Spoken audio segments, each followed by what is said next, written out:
Bamama Bois Kitoko Yowapi, bienvenue dans votre magazine d'actualité. Général Kelboul Mag, Tika, Nef Sabino Ke, Mokondiamboka, Félix Antoine Tshisekedi Tshilombo, du 3 au 4 décembre 2020, Oyo Tozali Nango, chef de l'État, pour participer Bongo, na 31e session extraordinaire des Nations Unies, Tokozongelango, avec force de taille. Il faut que na niveau ya Boma, le Zalaki ambiance ya Kosaranate na Congo central. Premier ministre, Akendaki Bongo réceptionner dragage à monnaie, les bateaux, dragage Oyo ko permettre na régie de voies fluviales, RVF, pour que ça la Mosala qui toko netka Bozagi na biso, commentaire ya JJ Mbuyamba.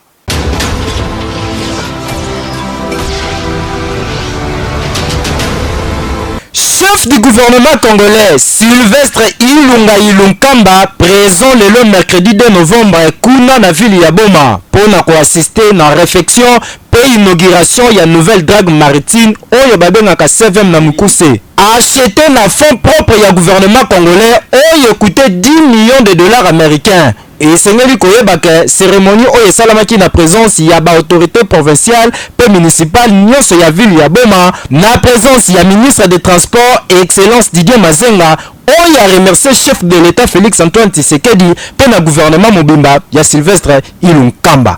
Le maire de la ville de Boma, monsieur le bourgmestre de la commune ville basse de Boma, mesdames et messieurs, à vos titres et qualités respectifs, c'est un honneur pour moi de prendre parole ce jour à l'occasion de la réception et de l'inauguration de la drague achetée par le gouvernement en faveur de la Saint-Valentin. Avant toute chose, permettez-moi de rendre un vibrant hommage mérité au président de la République, chef de l'État, son Excellence Félix Antoine Tshisekedi Tshilombo, pour sa vision éclairée relative à la modernisation de tous les secteurs de la vie nationale en général et du secteur des transports en particulier. Je voudrais aussi saluer l'action du gouvernement de la République, dirigé de main de son Excellence, Monsieur le Premier ministre chef du gouvernement, le professeur Sylvestre Ilunga Ilunkamba, qui n'aménage aucun effort pour améliorer les conditions sociales du peuple congolais. Adrénaline, ils ont continué toujours comme si population bazan attente ya kosakanate bazali kozela adresse ya chef de l'État Félix Antoine Tshisekedi nini akoloba na nation parce que batutu bazozela yango eza mokoloni tozo ba pété comme le roi qui bouissa mpipa ko kamwa.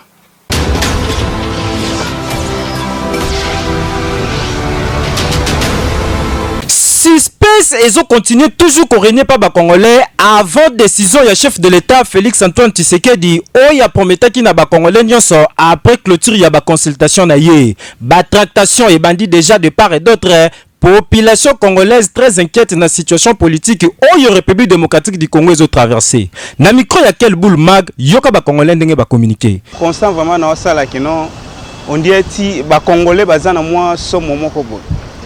Baza vraiment ya kobanga prévaner que au mona gombema batu ba ozala zala mati donc comme si il y a eloko moko boye batu ba s'attendre ya kobanga surtout toda faut baza la politique soda koza mutu ya ngambu moko te mutu ya ngambu moko te mais siko côté pe FCC ba kota qui on sait jamais ba kota qui pourquoi là aussi eza kobangisa et bangisa ba congolais fort armée en politique armée za la raté za na kati ya politique te soda ya mboka na biso de fatika pour na gouvernement donc et ya buto ya mo ya za pour na gouvernement oyo akei aza à part siko fa balanda oyo mokonzi aza ko pesa ordre sikoyo ba on fait bato ça bon biso ne te ba congolais à part que no biso ba congolais to va na kati ya population de tozalaka mutuma azo banga za te to zira biso zo na sima chef de l'état donc oyo ya ko loba yango na biso to agir so abi te bozala botokozana mais po banga population zo bangelo moko te o zo banga lo bagaza congolais te pona ngai to moni ke no akatana no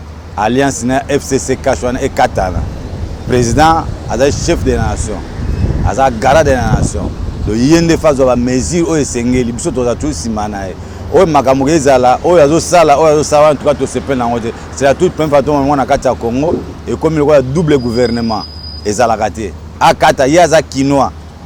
Oyoki président za kinoa la tande po nga na bike no tango abima yoki no Fati abimi. Fati abimi to ebike akosala ndenge po ayebi ndenge to ko vivre le tozo kola. Donc azong sa kini ndenge ezalaka za kinoa. Donc na obaka no za dikando. Ah papa. Biso to ba dikando pena do bana leo. Donc acha pena ndenge kini ezalaka kala donc to kolela ngo fort. Azana souci ya mboka ya peuple. Alors je crois que pour l'intérêt général kolobelo komoko ya malamu pona koluka kimia. Koluka pe intérêt ya peuple. Hein? Donc nakanisi aza pona ko bebisa te, aza pona ko détruire te, mais aza pona ko tonga. Nakanisi décision na ye kozala ya mutu ya penza po ete ya kotombola mboka. Pour ete motonio soit se retrouver. Vu situation de l'air, Oyo RDC a traversé et espérons que la résolution ya chef de l'État et qu'on apporte kimia pe bonheur na République démocratique du Congo. Ekei Tikato rappelé bino ke mokolo lobby chef de l'État Félix Antoine Tshisekedi Tshilombo sola kibongo na la police na armée nyonso pona ko solola na bango situation mboka sur le plan sécuritaire pe position ni bakoko za na yango il faut bazala apolitique yango nezaki na kati ya centre maso na bango jeje mbuyama na commentaire.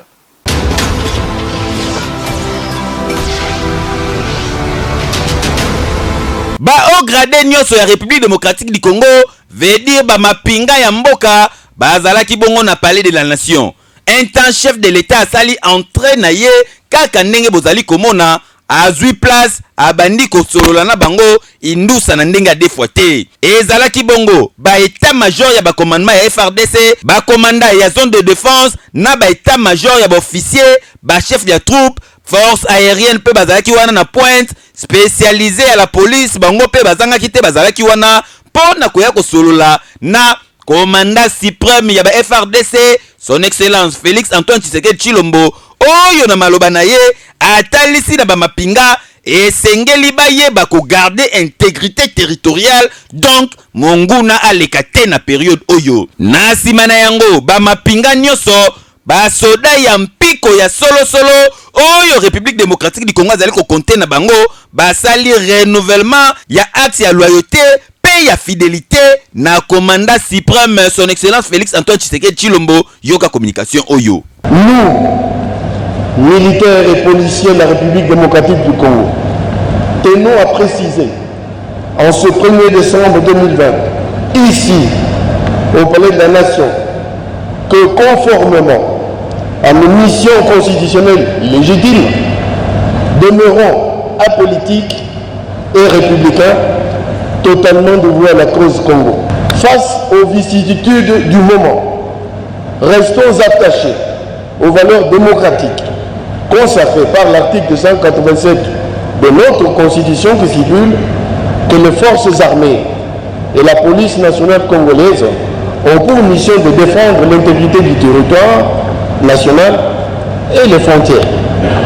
Elles participent de ce fait au développement économique, social, culturel et environnemental, ainsi qu'à la protection non seulement des institutions légalement établies, dont le président de la République, mais aussi la protection des personnes et de leurs biens.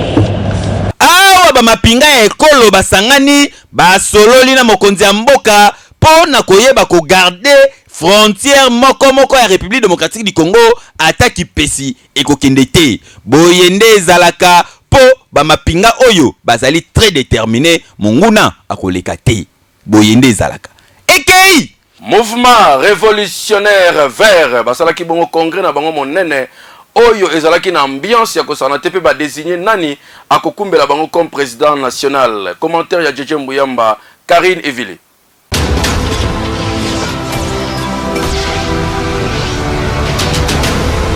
Ah oui, parti oyo ezali na souci pe yebi attente ya population yango yo.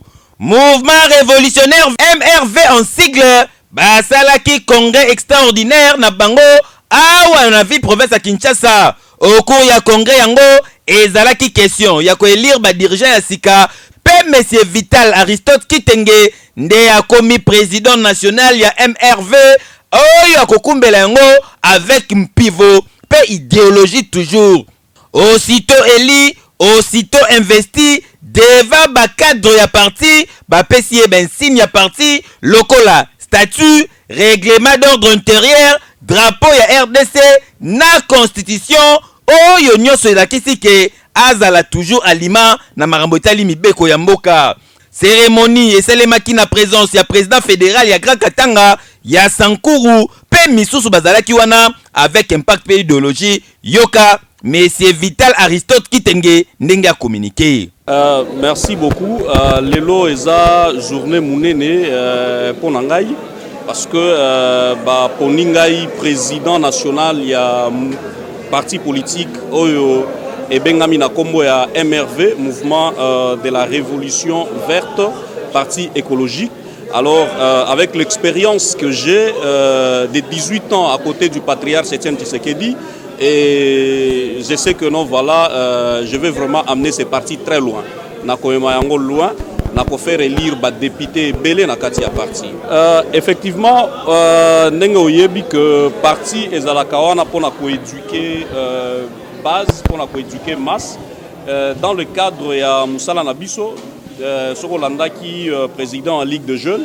Alors que non, bon voilà, baza prêt déjà pour organiser ba colloque, na ba formation pour éduquer un peu la masse. Ah, monsieur Vital Aristote Kitenge, l'intelligence au service de la nation, à lobby bo pesa ye confiance pour à redynamiser mouvement révolutionnaire vers Oyo. Boyende Zalaka, MRV toujours en avant pour ezali mu pepe ya ouragan bakangaka yango te nanya koloba lisusu. Eza normal. Keyo! Oui. Kobonga eza possible grâce à winner loto lelo oyo soko beti na 500 francs pa mosombi ticket ba chance bela ko gagner zali bota la tirage au salemaki mokolo ya mardi.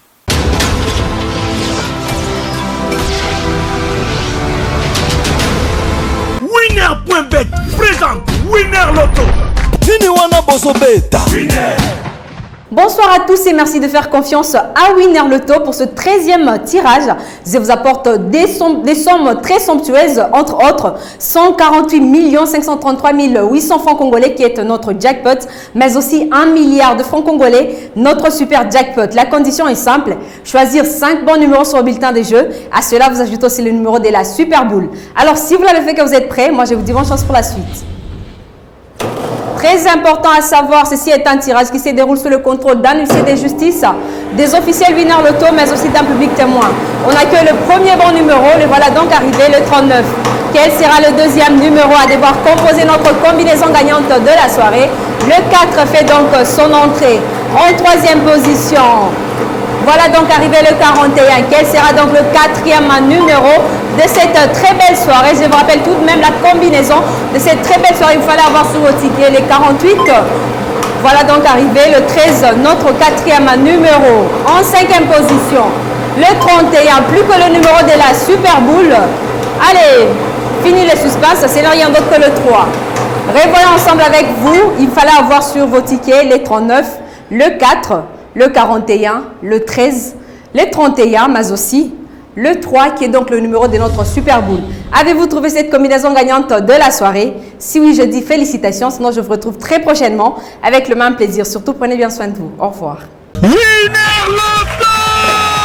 Le prochain tirage est pour ce vendredi. Au sommet déjà ticket nayo. Nini wana bozo beta. Winner. Transport ezongi lisusu pasi ya kosakana te et matisi lisusu transport population bakomi kolelo wapi na matete tosali constat pona bino.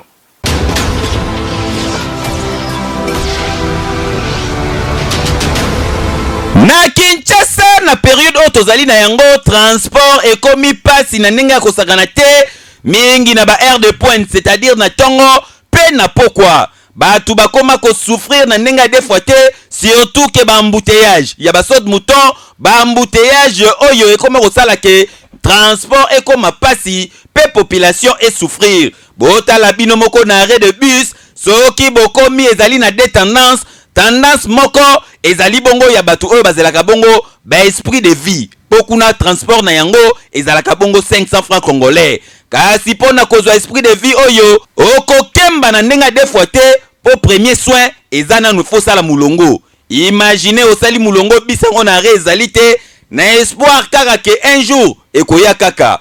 Okoki kobeta 2 heures 3 heures du temps na kata mulongo bispe yete. Botala ndeti ba mama oyo banda babimaki 5 heures ba sali mulongo ba telemi bakoki te ba ye kotanda liputa bavandi. Ndenge moko na ndeko mobali atelemi alembi makolo alobi na bandi on a position accroupi pesi mana yango akoki te a déposer caravane na mabele. Koka moiti 9 heures bis esprit de vie pe eyete. Kasi na mupanzi bato bakoka na bango mulongo esprit de vie te ba kei kozwa na bango ba 207 oyo bakino babengaka bongo esprit de mort. Kasi ba 207 oyo bango lokola ba profiter na ba difficulté transport au lieu à 500 francs ba matisi transport ekomi 1000 francs congolais. Kasi okopesa mbongo na se kaka ne bozali komona po baboyi na bango ba komisio na destination okoma voilà awa opesi 1000 francs au mati opesi 1000 francs au mati kaka ndenge bozali komona. Pas question de faux têtes,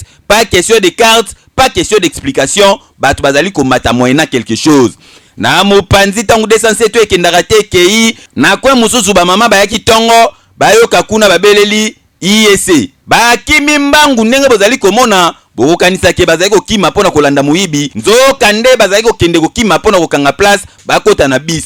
Bakoma peli bosa 207 tango boye vusi. Veut dire receveur abeti bango fenta mavuba ba mama batu bakimi mbangu ya demari mutuka akei na ye. Ba mama ngoloko bakimaki na ale ba continuer même exercice na retour et pesi passe na ninga kosakana te wana nyoso ezali difficulté ya transport moto alamuki na tongo akimi bambangu tanga okoma bureau akomi konimba to petanga okoma bureau moto ki solo na ninga kosakana te yoka communication neve betu suna mateta wa transport ya kokemba 1000 francs to ninga ngote zera mupuse ka 1000 francs panga bien no ke futa 1000 francs ndongeni awa IEC bakomba demi terrain 7e bapokoli bakomponi na 7e tozo komponi bango te IEC 1000 francs awa biso bazwi biso kotoka etikuna 1000 francs na ndengeni transport vraiment arrangé tozo koka te tozo ngumela na bare toke misala mama 8 9 esika moko ke misala kuna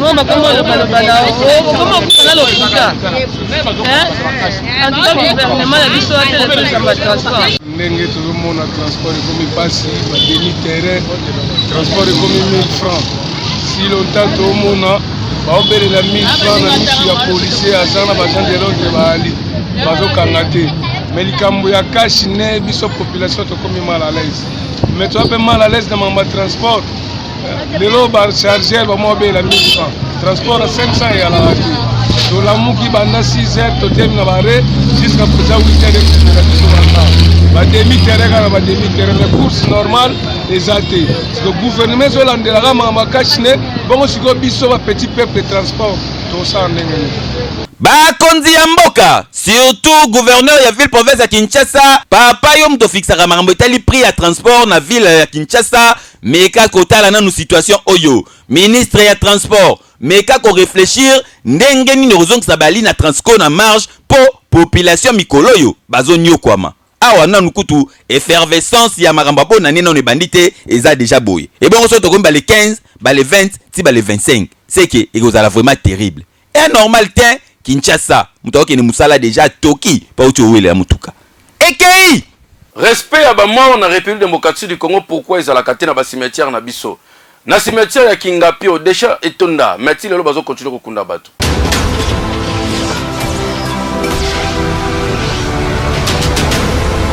kokamwa tozali bongo na commune ya Mongafula na quartier Kingapio cimetière oyo bozali komona babengaka yango cimetière ya Kingapio esali plus de 50 ans depuis babanda kokunda batu awa botala bino moko kokamwa bato ebele bakunda bandeko na bango awa soki babeti tour baya kotala esika bakunda ya mamito ya pichu to ya papicho bako reconnaître lisusu te po cimetière ebota matiti na ndenge kosakana te ba croix etikala ya kokonte kaka bato basala bongo ba pierre tombal ndeti lelo bakokuta esika batikaka bandeko na bango oyo bazalaka cher pona bango. Donc profanation ya cimetière esalema awa na ndenge ya défoité na mupandi espace ebele ya cimetière oyo batonga deja bandaku ekoma cité bandaku ebota lokola ba mayebo.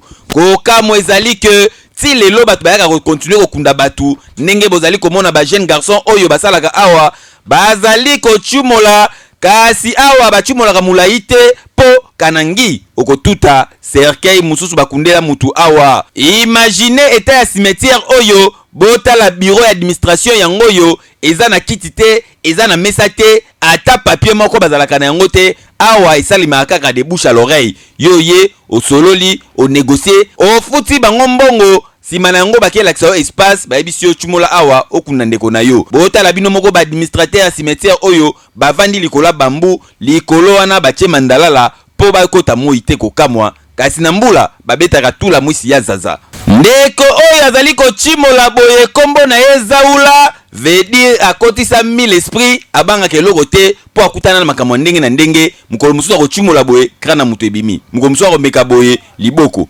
akubela na yango amesana na yango ka bongo yoka communication. Mais na ebité bandeko na biso soki bakenda kotala bato ba le premier hôte soki koti na kati ao luka même place okunda ndeko nokoyeba te matiti donc ebota ebele okoyeba kutata te siko okunda ndeko na yo en plus erosio ezoya lisu ya makasi ya monene place wana na ebite soki ebukani ya bacercueil ebanda kokitakita na se bakonzi ya République démocratique du Congo esengeli komeka kotia nanu ordre na makambo etali ba cimetière oyo tozalaka na yango mingi na Kinshasa po profanation exali na ndenge ya défoité respect ya ba mort na ba cimetière ezalaka lisusu te soki réellement bokangi ba cimetière boye ba ko respecter espace o batikaka pona koboya profanation eza esika bato bakundaka bandeko na bango baoyipe koya kotala bango kobongisa mo esika kasi ya Kinshasa lobi lobi komaka ndaku lobi lobi bakomokunda mususu likoya mususu eyalaka nini yango ekei na kampeme na badara impact akosana te bikedi ya mbiji ya kokalinga kuna na cadre ya petit déjeuner na tongo susi ya kolongola gu ya frite baliaka na bango bikedi ya mbiji.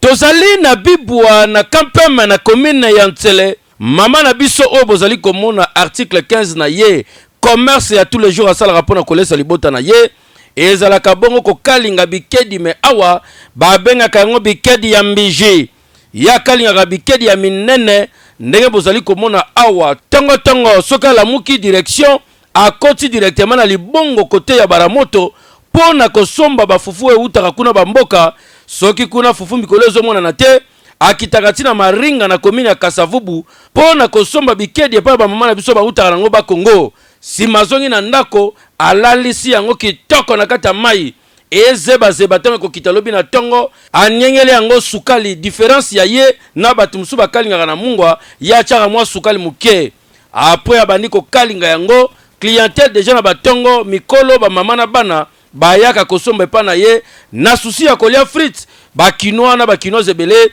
bakoma na bango kolia bikedi awa babengaka ya mbiji modèle asalaka mosala na ye na micro quel boule maga communiquer na tshaka ngola mbai la lisi la mbai na tongo na longole la mbai la lisa ngola mbai ya mungwa na tongo na longole la mbai na bani ko tshaka sai na chesu kala bala badukani ani tshaka na nzula badi ko kali bateka ngo mutu pa mutu so ye ya 1000 francs zali badana safa mata ya DC ya 300 zali ya montagne sur yo lingi ezali omoni bikedi oyo ndenge zaboye na bamboka mingi e bande kozala soki balalisi yango na mai na tongo bakomi ko babika ngo likolo ya mbabola ozo balola balezo sika mwa muke na nguba ezaka na impact akosaka na te suka na seben mais awa leo na kin batu ba developer misusu ba mwa kata ngo ndambu bakwesi yango lokola frites ndenge mama na biso azo beta ngo système ya mvrak bikedi ya mbiji kotoyo na kampem mobimbo yo wapi eke yo réalité Kinshasa yango yo.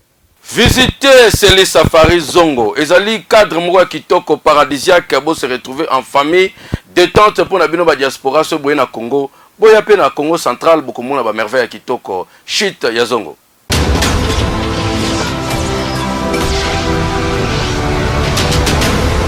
République démocratique du Congo et bomba ba merveille sur le plan touristique oyo ba Congolais bango moko nanu bazwa temps ya ko découvrir mboka na bango te.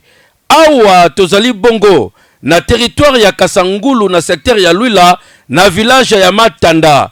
Équipe ya Kelboul Mag kitaki bongo na Seli Safari Resort Chite ya Zongo pour na ko faire découvrir bino ba merveille ezalaka bongo awa. Papa, maman, ba étranger, ba congolais, ya diaspora partout. Bokoki koya ko pema koleksa ba moment ya détente ya kitoko. Awa na kati ya Seli Safari ya Zongo. Okokuta ba logement ya ndenge nyonso. Ba résidence ezali, ba chalet, ba pavillon, villa, ba tente. Awa nyonso ezali par rapport ya catégorie ya ba moyen ozali na yango. Ba distraction pe ba détente ezali ya ndenge na ndenge. Loko la chute ya massage, chute ya Zongo.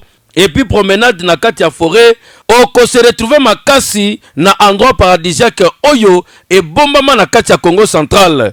Boyoka awa communication ya gérante ya Villa Serenade, Madame Daina Sunguza, nenga pesi ba détail. D'accord, d'abord je vous souhaite la bienvenue, je sais que c'est la première fois que votre équipe vient.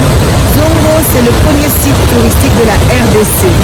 Alors on l'a acquis depuis 2009, ce qui fait 11 ans. Et ce qui est attrayant, c'est parce que on a les chutes de Zongo. J'espère que David, vous avez certaines images que vous allez montrer. Elles sont tout simplement incroyables. Durant toute l'année, suivant les saisons qui changent, la chute aussi change. Donc à chaque fois qu'un touriste vient, il redécouvre Zongo. C'est ce qui est formidable. Le fait que la chute soit à 5 minutes à pied des logements, nous avons construit juste à côté de la chute, donc vous pouvez y passer la nuit ou plusieurs nuits et aller à la chute. C'est quelque chose d'extraordinaire. À la chute, nous avons une vue panoramique, donc vous allez un peu plus haut, vous avez le panorama de toute la chute. Vous avez la chute de près, quand vous allez vous découvrir la chute juste en face de vous. Et quand vous émettez des sons, quand vous criez, on veut croire que la chute vous déverse sa pluie et c'est tout simplement extraordinaire. Côté naye, Monsieur Dimitri Sunguza, Oazali gérant ya Seli Safari Zongo, ye alobela ki beaucoup plus politique ya tourisme na République démocratique du Congo pe ngenini bazali kosala ba effort awa na Seli Safari pona koyamba catégorie ya ba congolais nyonso surtout betaki PCT na ba jeune sous le regard ya la propriétaire ya Seli Safari Madame Marina Sunguza oyo ba jardin nyonso kitoko bazali komona awa ye mutasala yango yoka Monsieur Dimitri. Nous sommes toujours là, la jeune, la jeune, il faut bailler, les ailes pendant parler, c'est pas vrai de pouvoir quitter pendant parler. Nous sommes dans un moyen de battre le poteau, battre le awa, les amicicatés. Comme nous connaissons, on peut organiser ma macambo à la bus, pour faire la bus à disposition, surtout dans l'étudiant. Au niveau de l'étudiant, on va découvrir pour la banque. Donc, on a un système beaucoup, la programme centrale, la photo, la classe autonomisée, la photo, tout ça, il y a beaucoup de choses. Baya, la lali, la famille qui met la moto, la sakari na piscine, la chute à la salle, la CPI, et tout dans le journée. Donc, il faut découvrir le Congolais, le Bokanaï. Akei ndenge salemaka awa na kati ya Seli Safari Zongo, chef du personnel, Monsieur Pindi a communiqué boye. Ezala bakilia mususu ga yeye mukazo sala choix sur place. Non, ndangina zwa résidence. Donc résidence eza ndako oyo eza munene, eza na double chambre, donc deux chambres et puis salon na cuisine. Donc loko nyonso pe na kati. Soit on peut commander sur place et pas na biso, tout comme on peut na biloko na bino moko de sali cuisine na kati. Eza na balcon, tout ça vraiment balcon moko bien. Il y a un de bengi résidence et villa Pézali, na télévision na kati, télévision avec Canal Plus. Pourquoi pas ba visiteurs oyo bazo passer ba séjour na bango ya kitoko na kati ya Seli Safari Zongo yoka Anaïs Botouli en provenance de Paris nenga bakisi. Alors ce fut une très bonne expérience à Zongo. Je reviendrai, c'est une certitude.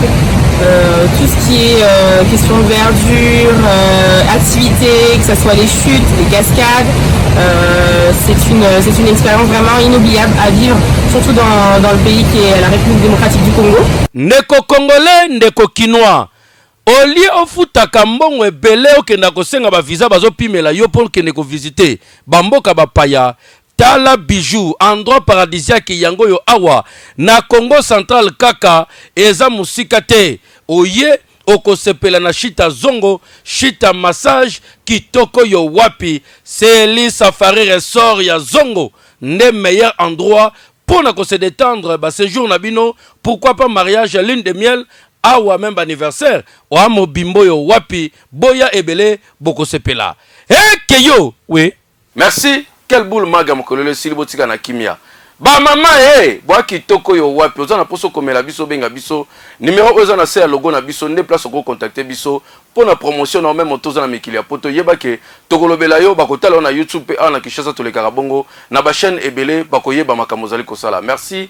Bye bye.